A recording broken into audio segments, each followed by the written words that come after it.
When Winston Churchill reached in this country, he looked at the green, the 2 rainy seasons, and he said, this is the Pearl of Africa. The big question is, the people in the Pearl of Africa, how have you used this God-given beauty, the fertile soils, the 2 rainy seasons, to empower ourselves in terms of finances? Unfortunately, Uganda always talk of agriculture being the backbone of our country. But on a sad note, it doesn't contribute so much to our GDP, to our treasury, but also you have 60%, even plus, of the population still in subsistence agriculture, not commercial agriculture. Well, today I'm honored to have very interesting guests, because when you talk about agriculture, I have people from the oldest agricultural college in this country, and that is Kalasa Agricultural College. This was put in place in 1952. Well, that was more in the field of cotton, the cash crops. Later on, became an institution or a college that is supposed to teach people agriculture. The question is, many have gone through this. What is hindering us from going into that country where a majority of the people in the agriculture sector are in commercial agriculture? This is something His Excellency has always talked about, transforming. This is from land fragmentation. Let's have family businesses of agriculture, but it seems we are moving at a snail pace. Well, join me, welcome Mr. That is Mr. Kisolo Lule, who is the principal of Kalasa Agricultural College. Mr. Lule, you're most welcome to our studios this morning. Thank you so much. My name is Galvan Kisolo Lule. Good morning, viewers. I also take this opportunity to welcome you to this morning show, and we shall be talking a lot together this morning about these great institutions which has been existing before our independence, and mainly we have done a lot in contribution to the agriculture sector in this country. On the other side, the extreme end, I have Mr. That is Samuel Galiwango, the registrar of Kalasa Agricultural College. Galiwango, you're most welcome to our studios this morning. Thank you very much. I'm happy to be part of this show, as we share a lot about our institution, but more so looking forward to what our contribution is to the growth of this sector, agriculture sector. Like you put it, we really need to transform our sector from subsistence to commercialization, and that is significant as a training institution. So our dear host will share more what our contribution is and how we plan to move forward. Thank you. Well, I'll begin with the principal, just to understand better. Yes. This is the oldest agricultural college in this country. 1962, before independence, is a longer time. Let's look at the journey of Kalasa Agricultural College, even before we go into agro-entrepreneurship. Thank you so much. Actually, the institution as Kalasa started way back in 1928. That's when it was established as an agricultural research center, specifically on cotton. You know, by then, the country was moving towards identifying cash crops, and cotton was one of them. So the first selection of the best quality of cotton, or the best variety of cotton, was done in Kalasa. That was in 1928. That's when we started. But as the journey moved on, we also had, after the Second World War, we had war veterans who had to be resettled after, you know, the king, you know, you remember the King African Rifles and what have you. So after that, these guys had come back. Yes, they had come back, and they now wanted to live the life of soldiers and wanted to settle in this society. So the government then, or the administration then, felt that they shouldn't go back and start farming as the ordinary people. So they felt they should be taken to some institution and be taught modern farming, modern agriculture. So we started by training the war veterans, the ex-servicemen, in the modern farming and the growing of cash crops.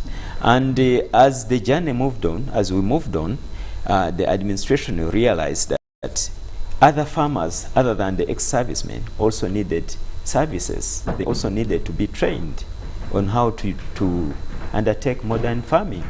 So the chiefs then, the village chiefs, parish chiefs, Muluka chiefs were brought to Kalasa for the training as the first extension workers to disseminate agricultural knowledge, tell people what to do, how to tend after crops, how to tend after cassava, how to tend food crops, grow food crops. So they needed to have that background knowledge, technical in agriculture. And then the parish chiefs and the village chiefs could not do it alone. So the administration then, around 1952, decided that we should have trained agriculture extension workers to earn, to be graduates in certificates and be employed by government to do extension work. So this was done for about 10 years. So that's why 1952 is more prominent. Yes, that's why 1952, that's when we started awarding certificates. Okay. And, certificates in agriculture. So by then, we were still under the colonial rule. So we definitely then had to move into the training, and then other farm institutes also came into existence then, because now instead of training farmers and chiefs, we were now training academically. So the other institutes like Ntao, the present Ntao, was shifted from Bukalasa and taken to Ntao. That's when it was started. This is Mukorani Muzadi. Yes, it has now transformed a lot. We now have so many Zadis across under Naro. But that's how it started. So when we now started training for about 10 years, I think around 1956, 57, there was also another institution that was opened up in Soroti. That is the Arapai Agricultural College, which is now under Busitema University, because now it was transformed under Busitema University. That's why today we are the only public institution training in agriculture at diploma level. Of course, there are others, but at a lower institution, at diploma level, Kalasa is the only public institution training in agriculture. So around 1960, when the colonials were now planning to leave the country, the college was elevated from a training institute to a college. Now it became Kalasa Agricultural College and started offering diplomas. So by the time the colonials left in 1962, we had trained enough manpower to take over in the leadership of the extension system within the country. Which you have done till date. Which we have done till to date. We started by training basically for the Ministry of Agriculture, but later on, because of liberalizations and what have you, we are now training for everybody. For everybody who is willing and has the grades to can come and study then the diploma. This is in agriculture in various disciplines. We have various disciplines. Well, those are some of the things we shall look at later, but now we want to look at agro-entrepreneurship. Our registrar here, that is Mr. Galiwango. Yes, please. One of the things that we see as Uganda, that we have an advantage, relative advantage compared to other countries. We have the fertile soils, we have the 2 seasons in a year, but we are not doing as we should in the field of agriculture. You go to these semi-arid, these desert areas, and you find that today you can have bogoya, and they'll tell you it's not from Uganda. Oranges, not from Uganda. But the countries where these are coming from, if you're to compare the climate, you're to compare the soils, they are horrible. Semi-arid, they cultivate on sand. Uganda, with these gifts, with these God-given opportunities, why haven't we tapped into this so much that we can boost over huge people in commercial agriculture? We can boost that our GDP, our revenues, agriculture as our backbone is giving more than any other sector maybe. Okay, thank you for the question. I entirely agree with you that despite the saying that we are entirely an agricultural country, we have not really moved up to speed with as far as agribusiness and making people earn from the agriculture that they do. The agriculture that we do in the country has quite a number of elements. In order to have a robust and dynamic agricultural sector, several things must work together. When we look at a farm, for example, it needs markets, it requires knowledge and information. We have research which does their work. We have policies, which is overtaken by the ministry and other departments. So all these elements must work together in order to support the sector move forward. Okay. Whereas all these are doing their job, we'll not talk about them very specifically. But we believe that one of the issues that has kept our farmers backward most of the time is access to quality information and knowledge and skills. Once our farmers go into production, they have been doing things routinely based on traditional methods of farming, which I believe trends have changed a great deal. We have researchers, they do their part of work, they do the discoveries, they give us the good science, but many times the science that our research has come up with doesn't evenly flow to the farmers who are actually the eventual users of these technologies. So therefore, we believe that one of the key ingredients of address or focus should be to ensure that that linkage between new knowledge being created somewhere and the farmers who use it is very effective and efficient. And I would therefore say that without information, without quality access to skills and knowledge, our culture is going to remain backward, and yet we need to move forward with the growing trends of the sector. So one thing that I also want to appreciate is that most of the farm that our farmers have done is, I need to get food and to get cassava that I can eat. I need to get tomato that I can eat and cook and eat.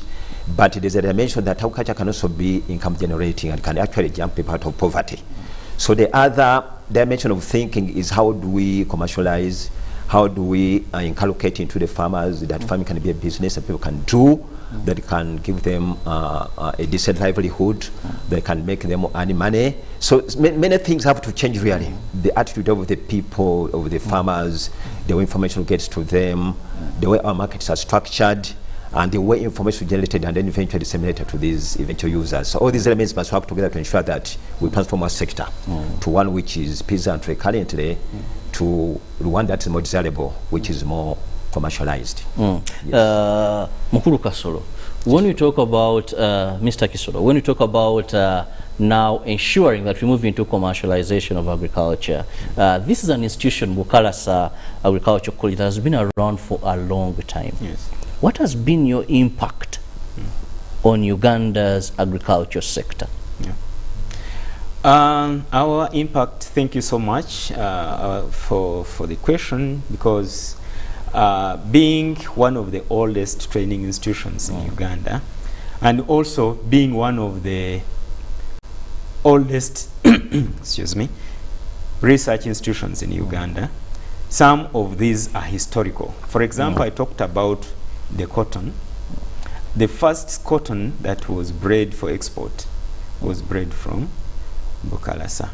And also the best, people are still now talking about the best cassava that they've ever eaten was developed from Kalasa.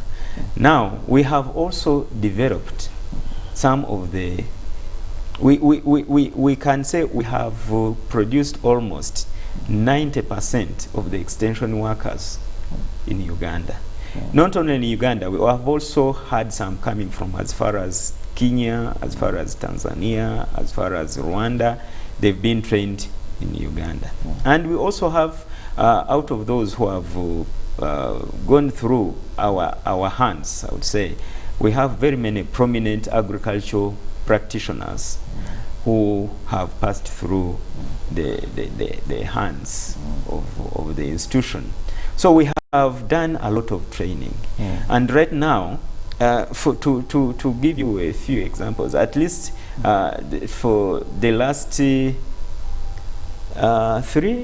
ministers.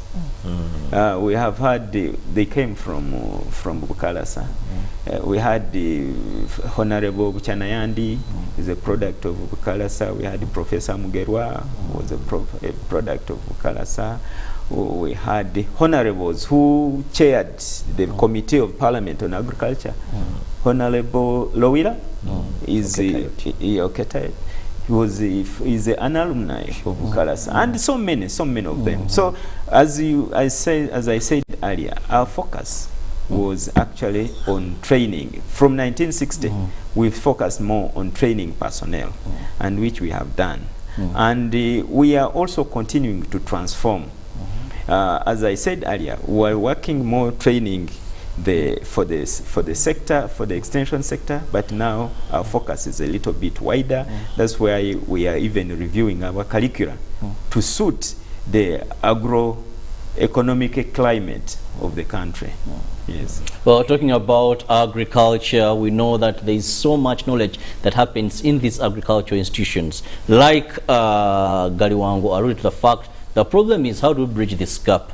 When I first went to Kalasa, I had gone to visit a friend of mine called Sepuya Richard, who was through Kalasa, is doing very great in terms of agriculture. I visit this young man and I see all sorts of technologies, and he says, no, we learned this from Kalasa. So I asked him that this is very good, but how does the ordinary Ugandan get to know these technologies? Some were very cheap, you don't even require a lot of money, but they were remaining in the heads, in the gardens of the experts, where some of them even you could not access them because they are private property. So much is happening at Kalasa. But the challenge is how do we get it to the ordinary farmer so that they can transform their ways of doing things to suit with global trends, but also ensure that they better earn, they have better use. This is a young man you'll find what you have it's on 1 acre, for you can get it on 5 acres. Why? Because he has been empowered. He has the knowledge, he knows accurate spacing, how to plant in order, and all these, which an ordinary farmer, traditional minded, would not do. But let's go for a break, and when we return, we'll be discussing more now regarding those that have gone through this college, the graduation that is also underway. I'm rightly informed they're going to be having a graduation. What are the requirements? We'll be discussing also that more as we look at agriculture, our backbone, being still in terms of revenue, a backbone, which is not the case now.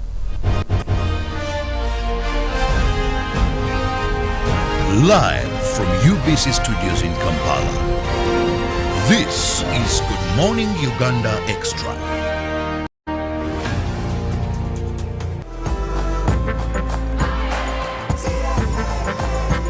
Uganda, today is a great day to work towards your dreams. Dial *185 *7# and select savings to save as low as 500 Ugandan shillings on regular savings or 250,000 Ugandan shillings for fixed deposits.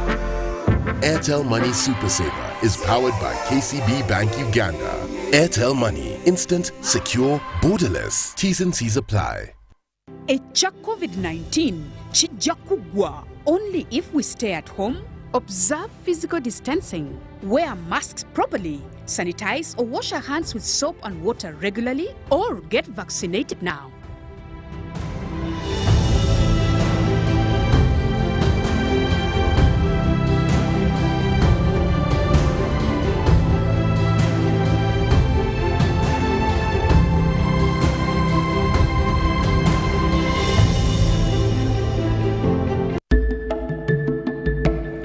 The Academic Registrar of Kalasa Agricultural College, with great pleasure, informs graduates, parents, and the general public that the 56th graduation ceremony of Kalasa Agricultural College will be held on Friday, 10th September 2021 from 8 a.m. to 1 p.m.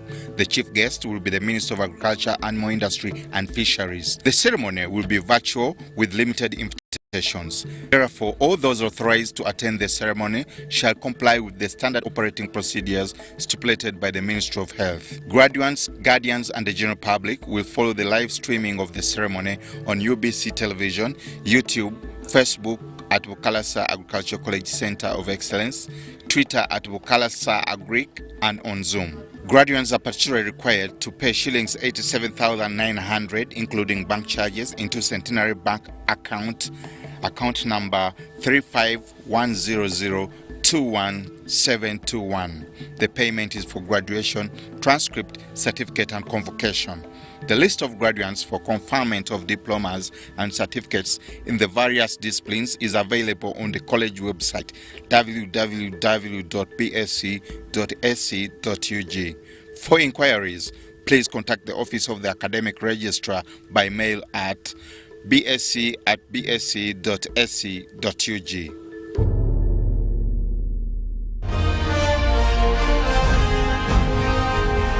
Live from UBC Studios in Kampala. This is Good Morning Uganda Extra.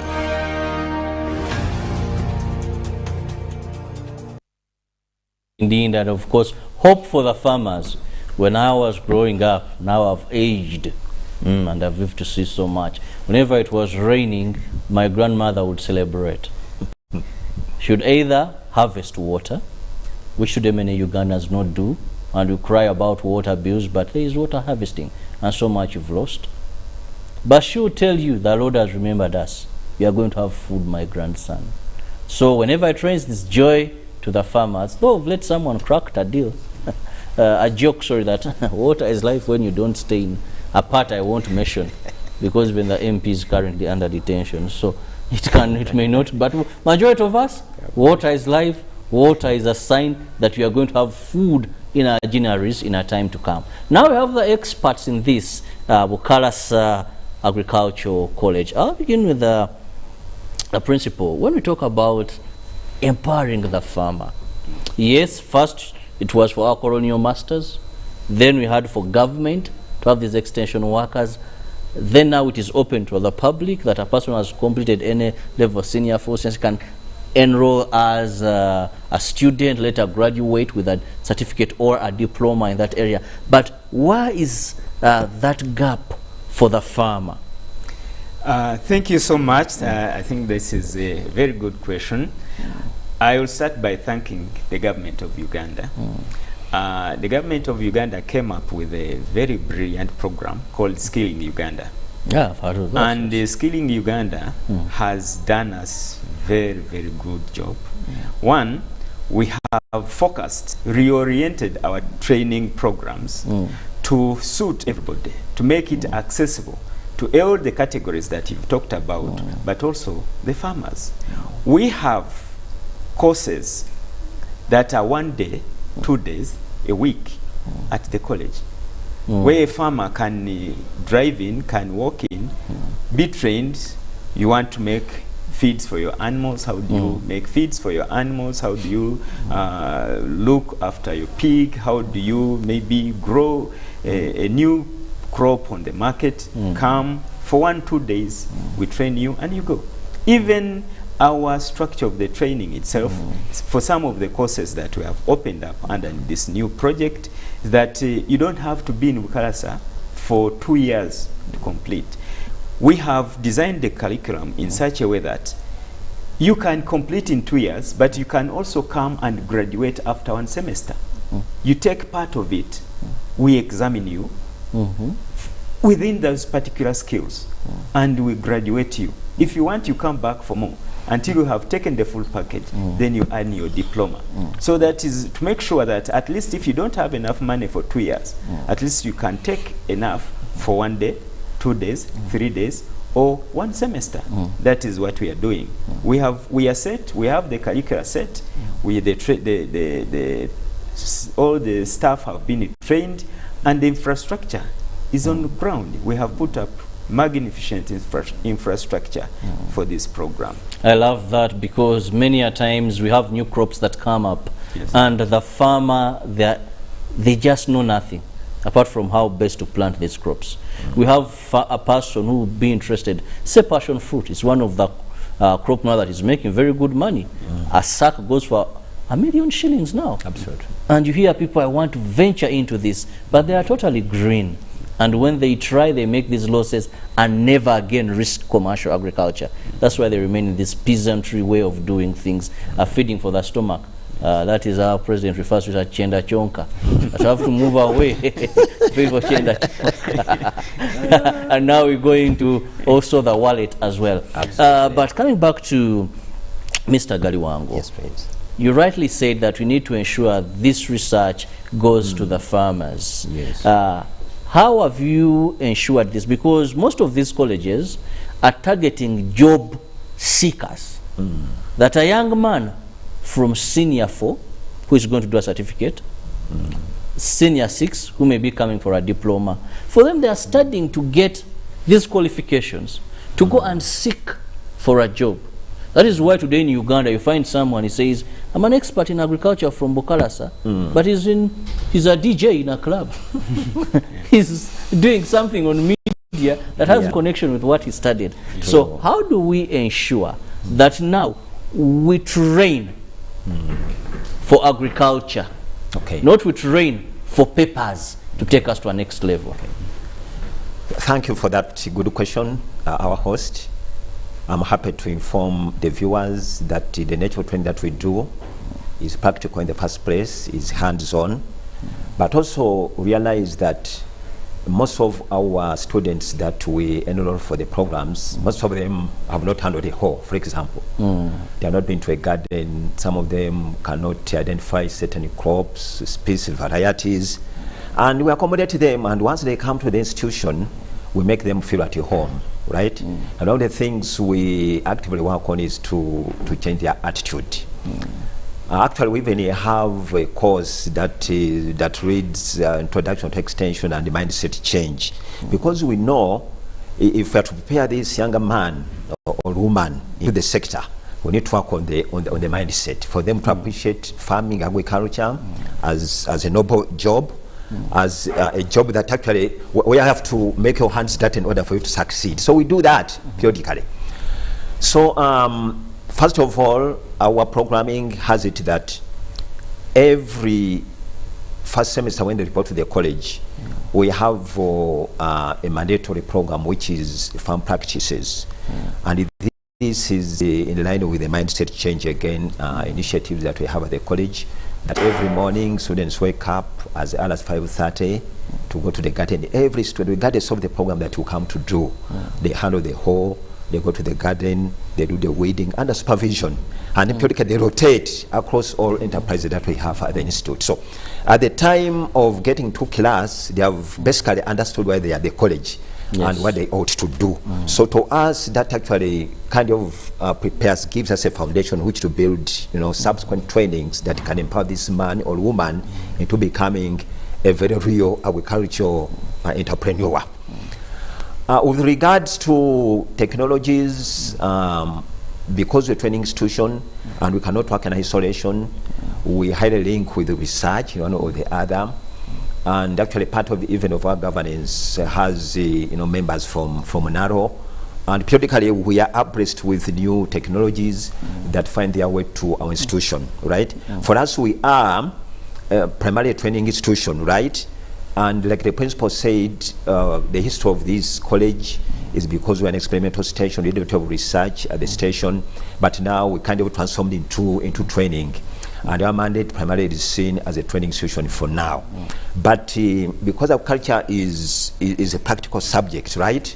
And the things we do in farming change. Things change. Climates change, right? So diseases change. Things that affect the sector change. So periodically, we need to have our ears on the ground. What is research giving us that we can incorporate into our curriculum, that we can expose our students to, so that when they walk out, they are relevant within the practice. So we do that periodically, and our competent staff periodically are able to block this information and get it known to our trainees throughout their training.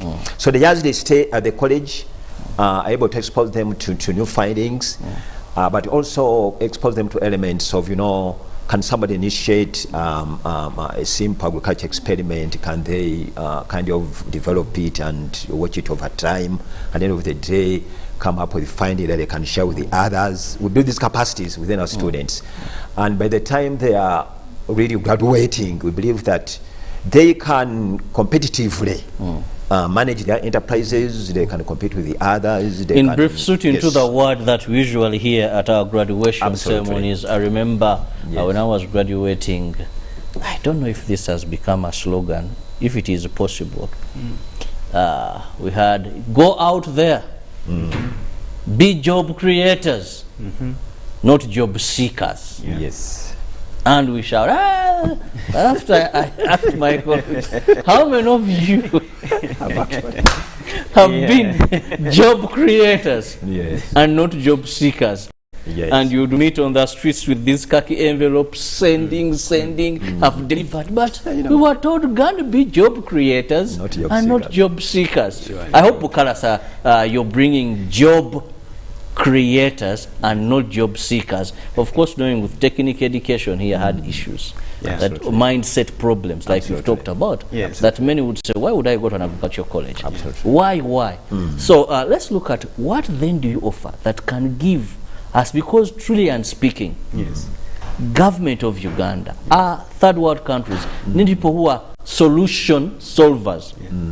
I mean problem solvers, not problem creators searching for employment. So what do you offer that creates these problem solvers?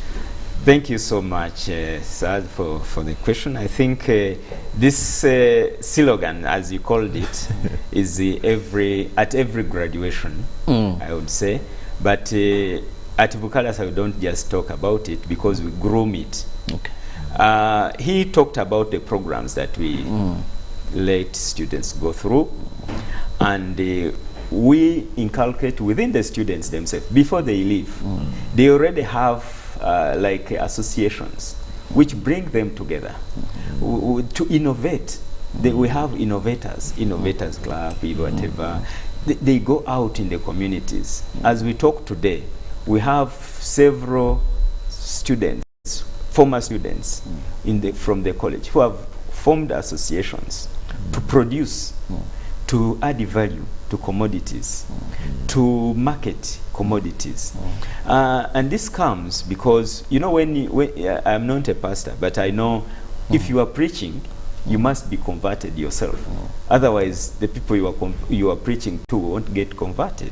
So at the college itself, when we go for early morning practices, whatever, we make sure that we as staff participate so that the students see, or the learners, the trainees, see that this is a noble profession. Even my lecturer, even my principal is in the garden. Why not I? So you don't have professors of economics who don't even have a kiosk. So if I'm happy to say that our lecturers are practical as far as agriculture is concerned. They are producers. So when the students can see from their trainers that they are earning, then why not? When they say they are only waiting to go out and also start their own business. I love that. And now this brings me to the graduation that is going to happen. We're in a times of COVID-19, and here you are, you're going to be having that is a graduation. I'll begin with the registrar. How is this going to be possible? Are you also going to do things the virtual way, like we've seen a couple of universities do? What are the requirements? We know now we do not want people to miss because they weren't aware of what is going to happen. So thank you very much, our host. Our graduation is set for 10th of September, 2021. It's this Friday. Today is Wednesday, so just after tomorrow will be graduation for our students who finalize in the year 2019. This graduation has kind of delayed, of course, due to COVID, which we are all aware of. But we believe that graduation is a culture that we have to do every year. It has been part of us, and we continue to observe that as a noble activity for us to do. So every year we churn out these graduates and then release them to go into the world of work, to transform the sector in the various disciplines. So come this Friday, 10th September 2021, but also bearing in mind that we are operating under COVID situations, we are planning to have a virtual graduation ceremony. And part of that virtual, of course, means that you only have a few people invited to attend the event physically. And we are informing our graduates and the parents, other stakeholders, to engage with us virtually online. We've provided links where they can engage with us. But I'm also happy to inform the viewers that UBC will be part of the event to do a live streaming of this event. So we're happy that we're in the studios, and UBC is our strategic partner. But come Friday, that's what we hope to do.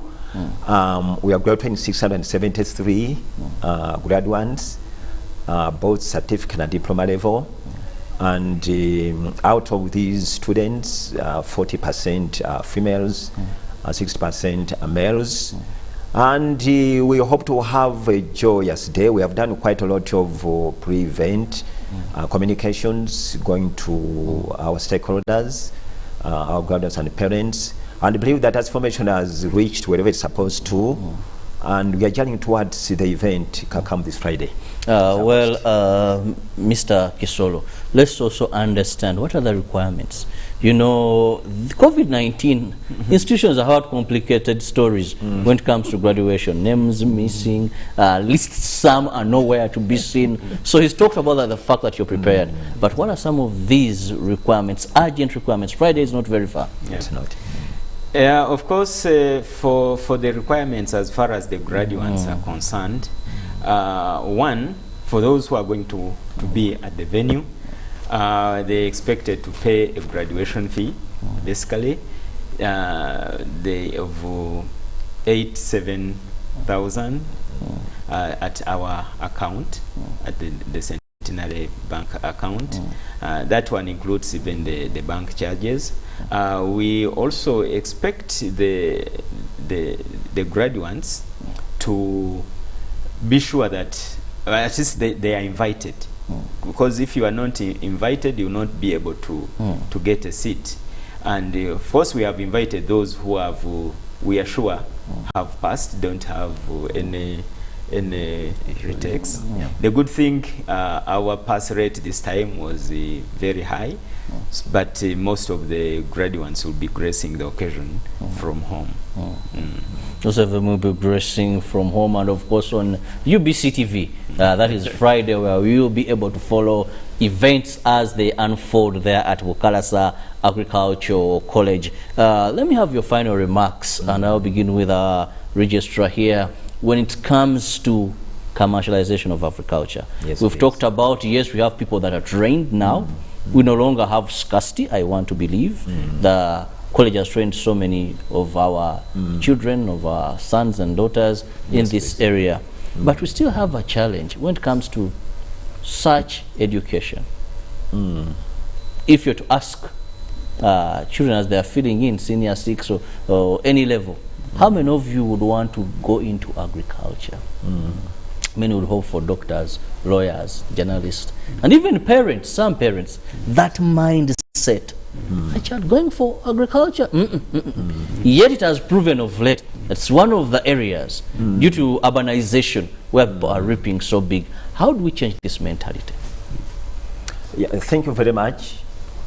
Actually, you put it right that, you know, at all level, when we do senior 6, as we fill those forms to go to university, we aspire for the different courses, you know, to be a doctor. Remember when I was HSC doing a science course, want to become a doctor, but when results come, you find out, no, you are not able to get it there. And then the only course that is agriculture, and so I didn't want this, you understand? But somehow you settle in and begin to like the training, but based on the reception you receive from the faculty and the staff you find, but also the initial talks that you receive to make you set understand the career that you've walked into and its related opportunities that come along with it. So you get to understand where you belong and how you begin to move. But to our young people, I think we need to do quite a lot. Other than waiting for senior 4, waiting for senior 6, there's a lot of what has to be done during the earlier years of training, right?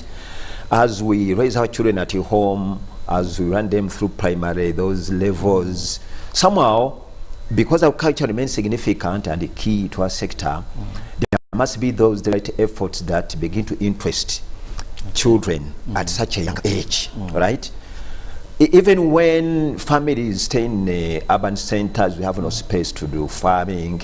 if we really want to be pro-agriculture, we can initiate some small project for the children. You can put a seed in a tin, you can put a vegetable on the window sill. Those kind of practices can eventually mold the thinking of the kid at the early stage, and then eventually lead to their decision to walk into farming at a later stage. So other than waiting for students to do choices at all level, there's a lot of that has to be done during the formative years of growth of the young children.